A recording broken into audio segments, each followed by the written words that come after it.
तोड़ना, बर्बाद करना, उनकी हत्या करना शुरू कर दे और जब वो जाति के आधार पर अपने आप को सर्वश्रेष्ठ मानने लग जाए तो समझ लो भी मनुवादी तंत्र आ गए हैं।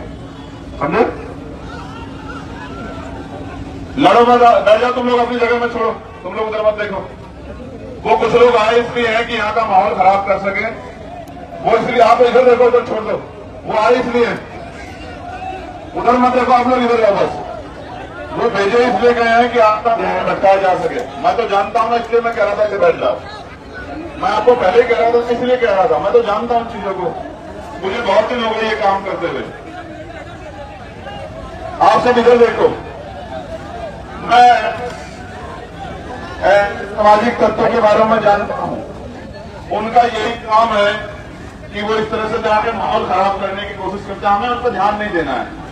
ऐसे एक नहीं 1000 लोग भी आएंगे तो वो अपने मकसद में सफल नहीं हो पाएंगे। आप समझे? मैं ये बात कब समझा, जब वो इस प्रोटेस्ट को कवर करने आए और लोग मना कर रहे हैं कि शहीद स्मारक पे जूते लेके मत जाओ, और वो लोगों से बहस कर रहे थे। मैं तभी समझ गया था कि ये हमारे लोग नहीं होते।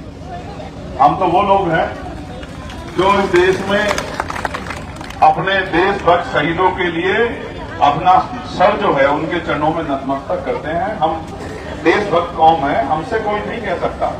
हमने अन्याय अत्याचार सहे, इसका उदाहरण ये है, लेकिन हमने हथियार नहीं उठाया। रैगर के लिए आना पड़ता है, कभी थाना गाजी के लिए आके यहाँ पैदल मार्च करना पड़ता है, विधानसभा तक डंडे खाने पड़ते हैं पेट में और टांगों में, फिर गिरफ्तार करके किसी थाने में ले जाकर थाने में ले जाकर छोड़ शाम के टाइम। ये तो मुझे बहुत दिन हो गए देख के। मैंने तो देश की सबसे बड़ी जेल तिहाड़ भी 2-2 बार काटी। आज का दिन मैं याद दिला देना चाहता हूं, इनको भी याद होगा, जो पीछे बैठे हैं उनको भी याद होगा। आज ही के दिन दिल्ली में बाद गुरु घर के हुए अन्याय के खिलाफ आंदोलन, मैं 98 लोगों के साथ जेल में गया था। मेरे आज भी याद है दिल्ली का ऐतिहासिक आंदोलन, जिसमें 5 लाख लोग दिल्ली इकट्ठा हुए थे। रामलीला ग्राउंड से लेकर तुगलकाबाद तक मार्च हुआ था। मेरे आज भी याद है। ये वही दिन है, ये वही दिन है। उस दिन भी हम लोग जीते थे, सरकार को झुकना पड़ा था। आज भी हम लोग जीतेंगे, सरकार को झुकना पड़ेगा। अब मैं बात को आगे बढ़ाता हूं। न्याय दिलाना किसकी जिम्मेदारी है? न्याय दिलाना उस सरकार की जिम्मेदारी है। वो सरकार की हर एजेंसी, हर संवैधानिक संस्था जिम्मेदार है प्रदेश के हर एक व्यक्ति के लिए, जो व्यक्ति टैक्स देके इस सरकार को सरकार के बजट को मजबूत करने का काम कर रहा है। जिनकी शपथ इन्होंने, चाहे वो लोक सेवक के रूप में जब इन्होंने जिम्मेदारी ग्रहण की, चाहे वो पुलिस के भाई हो, IPS IAS हो या IAS हो या तमाम डिपार्टमेंट हो, इन्होंने जब भी अपनी नौकरी ग्रहण की होगी तो एक शपथ ली होगी कि हम अपने कर्तव्यों का निर्वहन विधि के अनुरूप करेंगे, जाति धर्म समाज क्षेत्र लिंग के आधार पर भेदभाव नहीं करेंगे, संवैधानिक रूप से अपनी कर्तव्यों का निर्वहन करेंगे। यही शपथ लेते हैं जब मुख्यमंत्री मंत्री शपथ लेते हैं। मेरे साथी कह रहे थे वो भारतीय जनता पार्टी पे हमलावर हो रहे थे, कांग्रेस पार्टी पे हमलावर हो रहे थे। ये इसलिए पावर में है कि हमको पावर में आप वोट देके भेजा। ये लोकतंत्र है। हमारी उंगली में वो ताकत है, जिसे चाहे कुर्सी पर बिठा दे, जिसे चाहे जमीन पर पटक दे। अगर हम फैसले ले लें तो ना कांग्रेस, ना बीजेपी, ना कोई और किसी की हिम्मत नहीं पड़ेगी कि वो हमारी बस्तियों में भी पैर रख दे। ये लोकतंत्र है, यहाँ जनता मालिक है। तो आज आप अगर यहाँ न्याय के लिए भाग आए हो और बहुत सारे नेताओं के बारे में कहा गया, मैं किसी नेता के बारे में नहीं कहना चाहता, मैं तो आपसे कहना चाहता हूं, आखिर कौन जिम्मेदार है इन 5-6 हत्याओं के लिए? जब देश की सबसे बड़ी एजेंसी, जिसको CBI के रूप में हम लोग जानते हैं, वो एजेंसी जांच करने के बाद 12 साल में कोर्ट में ये नहीं स्पष्ट कर पाई कि गरीबों की हत्या किसने की, तो कौन सी एजेंसी न्याय दिला देगी हमें? किसके भरोसे हम लोग बैठे हैं? आप कह रहे हैं कि भारतीय जनता पार्टी का विधायक है, तब भी था, अब भी था। भारतीय जनता पार्टी सरकार में कांग्रेस ने क्या किया? कांग्रेस की तो सरकार रही इससे पहले 5 साल।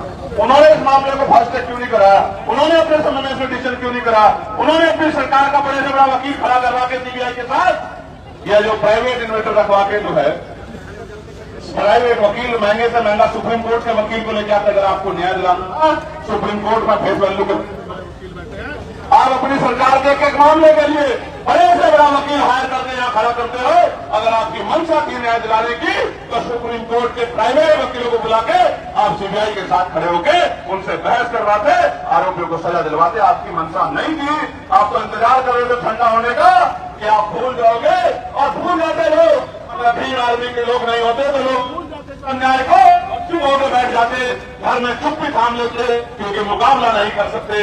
इसलिए जो है मैं बधाई देता हूं भीम आर्मी के लोगों को और उन तमाम संगठनों को, सामाजिक संगठनों को, जिन्होंने मोर्चा लिया, आवाज उठाई अन्याय के खिलाफ, गलत के खिलाफ। और आज की लड़ाई नहीं है, आज टांगावास तक नहीं है, दोबारा कोई टांगावास ना हो, इसका भी संकल्प हमें इस शहीद स्मारक स्थल पे आज लेना होगा। इसलिए हम लोग यहाँ इकट्ठा हुए। प्यारे साथियों, ये मेरे पास पहुंचे, मैंने इनसे पूछा क्या चाहते हो, इन्होंने कहा न्याय चाहिए। तो मैंने कहा 12 साल में क्या मिला, इन्होंने कहा अन्याय मिला। तो मैंने कहा जो अन्याय मिला है उस अन्याय के खिलाफ जब तक लड़ोगे नहीं तब तक न्याय कैसे मिलेगा। मैंने प्रदेश के जिम्मेदार साथी भी वहां थे, मैंने उनको कहा कि आप आ जाओ, चर्चा करो, तय करो। इन्होंने मुझसे कहा कि हम इसमें चुप नहीं बैठेंगे, हम एक प्रदर्शन जयपुर स्तर का करेंगे, विधानसभा गिराव का 21 तारीख को आप आ जाओगे। और मैंने कहा समय मेरे पास कम है। तो बोले आप 21 को समय दे दो, क्योंकि 21 के बाद हम चुप नहीं बैठेंगे, उसके बाद हम गांव गांव जाके पंचायत करके अपने लोगों को जागरूक करेंगे और एक लंबी यात्रा जो है वही टांगावास से लेके और जयपुर तक इसके इस प्रोटेस्ट के बाद निकालेंगे, लेकिन चैन से नहीं बैठेंगे। तो मैंने इनसे कहा कि ऐसा करो, एक प्रोटेस्ट जो आप रख रहे हो उसमें मैं आ जाता हूं, उसके बाद फिर आप पीड़ितों के साथ बैठ के तय कर लेना कि आगे कैसे बढ़ना है। आज मैं इनसे पूछ रहा था क्या करना है, इन्होंने कहा हमने अपनी मांग पत्र रख दी। हम संवैधानिक लोग हैं, संवैधानिक भाषा को, संवैधानिक प्रक्रिया को समझते हैं। हम ये मानते हैं अगर सरकार मजबूती से पैरवी करती, हम ये मानते हैं सरकार ने दिलचस्पी ली होती तो आज हमें इतनी बड़े पैमाने पे यहाँ इकट्ठा नहीं होना पड़ता। हम यहाँ खुशी से नहीं आए हैं, ताली बजाने नहीं आए हैं, नारा लगाने नहीं आए हैं। हम वो हैं जिनमें से 80% के घर भी अगर हम काम पे नहीं जाएंगे तो शाम में नहीं चलते हैं, उनके बच्चों को अच्छा भोजन, अच्छा पानी, अच्छी सुविधाएं नहीं मिलती हैं। फिर भी आप लोग यहाँ पहुंचे हैं तो हम यहाँ पीड़ित होकर पहुंचे हैं, सरकार से सवाल पूछने पहुंचे हैं कि हमारी लड़ाई को आपने क्यों मजबूती से नहीं लड़ा। मैं आगे मुख्यमंत्री जी को कहना चाहता हूँ, आप ये मत समझना कि मेघवान सवाई का मामला है, बिल्कुल कहने में मत रहना। ये हर कमजोर की लड़ाई है, क्योंकि इतिहास गवाह है, चाहे पहलवान बेटियों का मामला हो, चाहे दिल्ली में छात्रों के लिए आंदोलन हो, या एनआरसी का आंदोलन हो, या फिर दिल्ली के तुगलकाबाद गुरु घर का आंदोलन हो, या कोई भी ऐसा मामला हो, हर मामले में हमने आगे बढ़ चढ़ के, चाहे राजस्थान हो या देश का कोई भी कोना, आंदोलन करने का काम किया है, आवाज उठाने का काम किया है। आपको याद होगा 20 तारीख को आंदोलन हुआ था दिल्ली के जंतर मंतर पे। 20 तारीख की रात से नेता घर में पड़ के सो रहे थे। मैं इन बच्चों के लिए पूरी रात बारिश में वहीं बाबा साहब अम्बेडकर के स्टैच्यू के नीचे उस पार्लियामेंट में बैठा रहा, जिस पार्लियामेंट की कॉन्स्टिट्यूशनल असेंबली में, जिसको सेंट्रल भवन कहते हैं, सेंट्रल हाउस कहते हैं, जिसमें संविधान लिखा गया। और कहता याद करता रहा कि बाबा साहब अम्बेडकर और तमाम संविधान निर्माताओं, आपने क्या भारत बनाया था, किस उम्मीद से भारत बनाया था और क्या भारत बन गया है, जहां छात्रों को भी मारा जा रहा है, बेटियों को भी डंडे घुसेड़े जा रहे हैं, बच्चियों को भी पीटा जा रहा है, बुजुर्गों को भी मारा जा रहा है। आपने क्या इसी भारत की कल्पना करी थी? और जवाब मुझे ये मिला कि नहीं, अब नहीं, अब इस अन्याय के खिलाफ मजबूती से लड़ना होगा। तो फिर हमने 23 तारीख को प्रेस कॉन्फ्रेंस करके कहा कि पूरे देश में छात्र हितों के लिए आंदोलन होगा। और 25 तारीख को जब इस्तीफा हुआ, मैं ऐसे ही सभा में खड़े होके अपनी बात रख रहा था आंदोलन में। पत्रकार साथी गेट से आए, मुझसे कहने लगे इशारे में, ऐसे हाथ हिला हिला के। मैंने कहा आवाज नहीं आ रही, नजदीक आके बताओ। बोले जिस मांग के लेके आप धरना कर रहे हो, आपकी मांग पूरी हो गई है, इस्तीफा हो गया है। मैं प्यारे साथियों, मैंने उनसे कहा कि इस्तीफा हो गया एक बात है, लेकिन दोबारा कहीं पेपर लीक ना हो, इसके लिए पॉलिसी सरकार को बनानी ही पड़ेगी, नीतियों में बदलाव करना पड़ेगा। मैं आज भी कह रहा हूं, टांगावास दोबारा ना हो, हमें सामंतशाही को पैरों तले कुचलना पड़ेगा और सामंतवादी सोच रखने वाले किसी भी व्यक्ति को हमें ताकतवर बनाने की बजाय उसको इतना कमजोर बनाना पड़ेगा कि दोबारा वो कभी सर ना उठा सके किसी कमजोर को कुचलने के लिए। याद रखना मेरी बात, ये लोकतंत्र है। मैं 2 साल पहले आया था 2023 के विधानसभा के चुनाव में, मेरे पीछे यही पहचान थी लोकसभा में उनके प्रतिनिधि के रूप में, मगर चली नहीं हाउस चला नहीं, गतिरोध चलता रहा। आज मैं यहाँ फिर आपके बीच में हूँ और ऐसा नहीं कि वहां अन्याय खत्म हो गया है, अन्याय अब भी जारी है। मैं यहाँ के जो इंटेलिजेंस के लोग होंगे उनके सामने एक जानकारी रख रहा हूँ। 0168/26 थाना गोटन जिला नागौर, अभी भी 24/7/26 को अभी भी कुछ दिन पहले प्रकाश भाई की पीट के हत्या हुई है। प्रकाश सुपुत्र मेहराम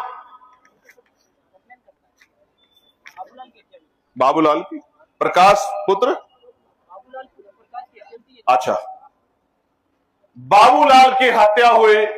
अपराध संख्या है 0168/26 थाना गोटन नागौर, पीट के हत्या हुई, अन्यायपूर्ण हत्या हुई। कब तक हम लोग अपनी लाशों को हाथ में उठा के घूमते रहेंगे?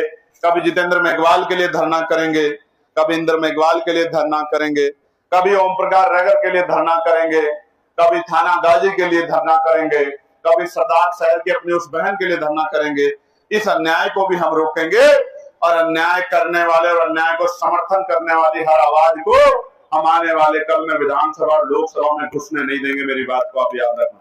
हम चिन्हित करेंगे उन तमाम शक्तियों को जो इन सामंती ताकतों का पोषण कर रही है, जो इनको मदद कर रही है। मैं फिर कह रहा हूं, कोई जाति बुरी नहीं होती, लेकिन जो सोच है आदमी को जो जाहिल बनाती है, जो आदमी को अत्याचारी बनाती है, भ्रष्टाचारी बनाती है, कुकृत्य करने के लिए, अन्याय करने के लिए प्रेरित करती है, उस सोच को, जिस सोच से हम पहले से लड़ते आ रहे हैं, उस मनुवादी सोच से हमें अब भी लड़ना पड़ेगा और आगे भी हमें लड़ना पड़ेगा। उसके लिए हमें तैयार रहना पड़ेगा।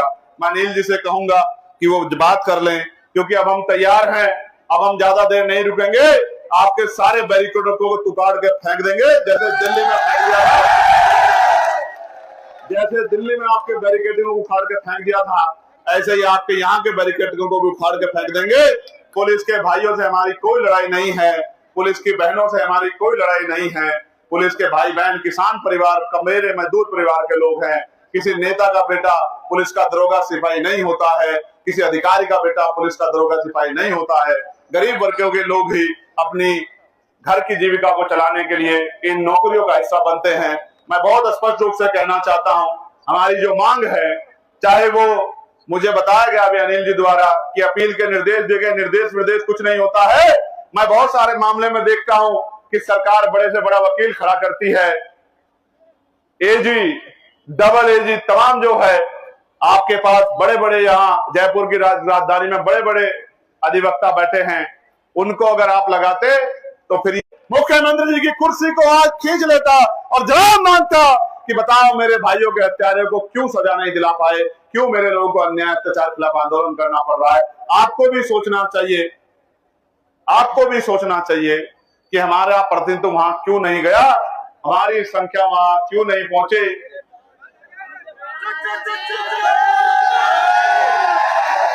वो आसमान में उड़ रहे हैं अपनी दूरियां नापने के लिए, अपने लक्ष्य को प्राप्त करने के लिए। आप जमीन पर डटे हुए हो अपने लक्ष्य को प्राप्त करने के लिए। वो अपनी दौड़ लगा रहे हैं, आप अपना संघर्ष कर रहे हो। वो अपने हुनर में माहिर हैं, आप अपने हुनर में माहिर हो। आपको बहादुर योद्धा की तरह लड़ना ही पड़ेगा, हर एक छोटे छोटे अन्याय के खिलाफ मुखर होना ही पड़ेगा। जब तक बड़ी बड़ी कठोर सजाएं नहीं होंगी, तब तक सामंतियों के पैर नहीं उखड़ेंगे, तब तक दबाओगे तो जो आज आपकी वोट लेके गुड़ खा के बैठे हैं, ऐसे नेताओं से भी आपका भला होने वाला नहीं है। मेरी बात को आप याद, अगर आपने बाबा साहब अम्बेडकर की बात को, तेरे पे भी मुझे शक हो रहा है ब्लैक टी शर्ट वालों की तरह। मैं फिर कह रहा हूं, बैठ जाओ चैन से। अब देख, मैं दोबारा फिर कह रहा हूं, वरना फिर देख ले वो ब्लैक टी शर्ट वाले जो इस तरह कर रहे थे ना, माहौल खराब, फिर देख। ठीक है, ये भीम आर्मी के सिपाही हैं। फिर बता रहा हूं, अब कोई बात है तो बाद में बता देना, लेकिन अगर डिस्टर्ब बीच में करोगे फिर देख लेना, बता रहा हूं। तो प्यारे साथ उधर मत देखो, मेरी बात पे गौर करो। हो सकता है कि उसको किस पीड़ा में हो, वो भी अपनी बात कहना चाहते हो, लेकिन वो समझदारी नहीं दिखा रहा है। उसको इंतजार करना चाहिए, जब बात खत्म हो जाए फिर अपनी बात को बता देना चाहिए। लेकिन इस तरह बीच बीच में बार बार उठ के इस तरह की चीजें नहीं करनी चाहिए। इससे हमारे मन में अविश्वास पैदा होगा कि ये आदमी भी कोई गलत आदमी हो सकता है, और ये उसके लिए खराब होगा। हमारा इतना सोचना है उसके लिए खराब साबित हो सकता। तो प्यारे साथियों, ये महत्वपूर्ण लड़ाई है और मैं आपको इतिहास में ले जाना चाहता हूं। इस देश में तमाम पार्टियां थी, कांग्रेस पार्टी थी, अकाली दल था, लेफ्ट की पार्टियां थी, मुस्लिम लीग भी था। तमाम पार्टी के होते बाबा साहब अंबेडकर ने शेड्यूल कास्ट फेडरेशन बनाई, independent labour party of India बनाई, आरपीआई बनाई। क्यों बनाई? क्योंकि वो जानते थे कि ये ताकत लेके, मेरे लोगों की से भी ताकत लेके वोट की और अपने लोगों का काम करेंगे। मेरे लोगों को ना जिंदा होते न्याय देंगे, ना मरने के बाद न्याय देंगे। और आज भी यही हो रहा है, ना जिंदा होते चैन के साथ है, ना मरने के बाद न्याय मिल रहा है। मेरे लोगों, हालात देखो क्या हो गए हैं। आज भी हम लोग वहीं खड़े हैं जहां हम लोग तब खड़े थे। बाबा साहब अम्बेडकर ने हमें वोट का अधिकार इसलिए दिलाया था कि हम ताकतवर बन के पॉलिसी बना के अन्याय को रोक देंगे।